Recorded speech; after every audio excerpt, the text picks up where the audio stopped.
Assalamu alaikum and good morning students. Hope you all are fine.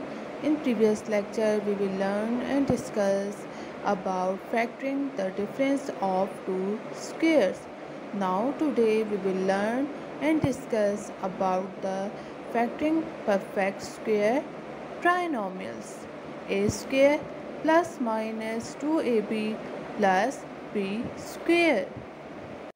Perfect square trinomial or square of binomials. Both are same, that is a plus b whole square is equal to a square plus 2ab plus b square, and a minus b whole square is equal to a square minus 2ab plus b square. When we read from left side, it's mean square of binomial, and when we read from right hand side it's mean perfect square trinomial. So if the first and last term of a polynomial to be factored are can be written as expressions squared, and the middle term of a polynomial is twice the product of those two expressions, then we can use these two previous equations to easily factor the polynomials, that is a square plus 2ab plus b square is equal to a plus b whole square. Note that any trinomial of the form a square plus 2ab plus b square or a square minus 2ab plus b square is a perfect square trinomial because it is the result of squaring a binomial for any real number a and b.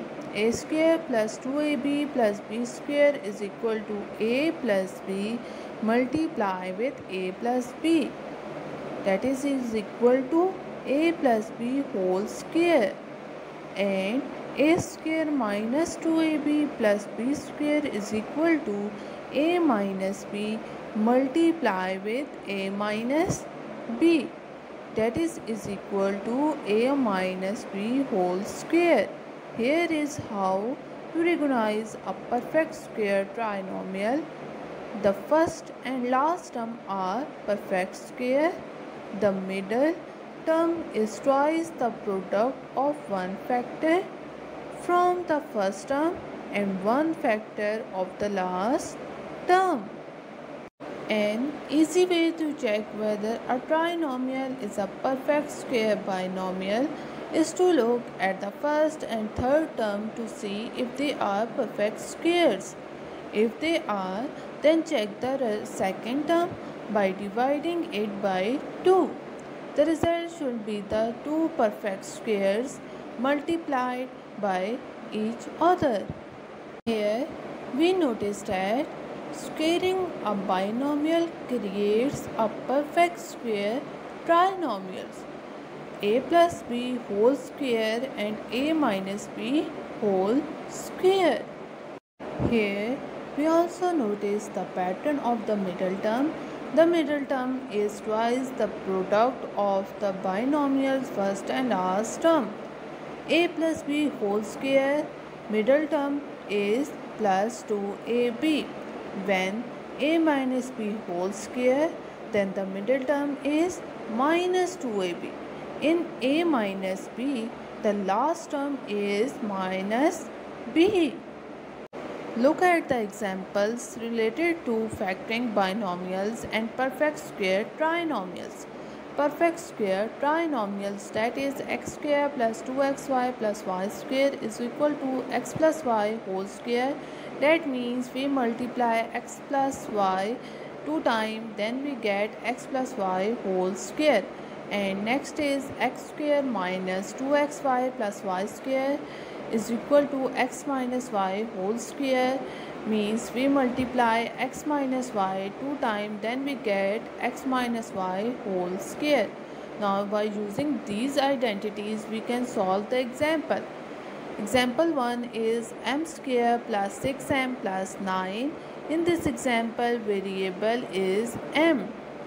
So here we put x is equal to m and 3 is equal to y.